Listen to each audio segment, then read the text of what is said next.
qizga ish buyuribdi ona. Bolam, kirlarni yuvib qo'ygin, idish tovoqlarni yuvib qo'ygin, hovlilarni supurib qo'ygin. Eshiklarga suv sepib qo'ygin, hamma qilganini, hamma aytganini qildi. Onasiga jur'ati yetmasdan qog'ozga yozibdi. Ona hamma buyurganlaringizni qildim. Kirlarni yuvib qo'ydim. Narxi 25 ming so'm bo'ladi. Idish tovoqlarni yuvdim, narxi 25 ming so'm xizmat haqi. Hovlilarni supurdim, 25 ming so'm.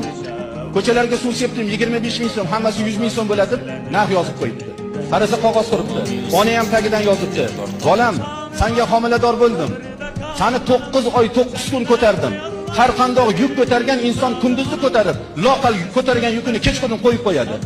Har qanday yuk ko'targan inson bu qo'lidan bu qo'liga olib bir hordiq oladi.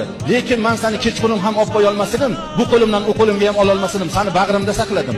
Hech narsani icha olmadim. Bu seni 9 oy 9 kun ko'tarib yurgan xizmatim tekin sen uchun deb.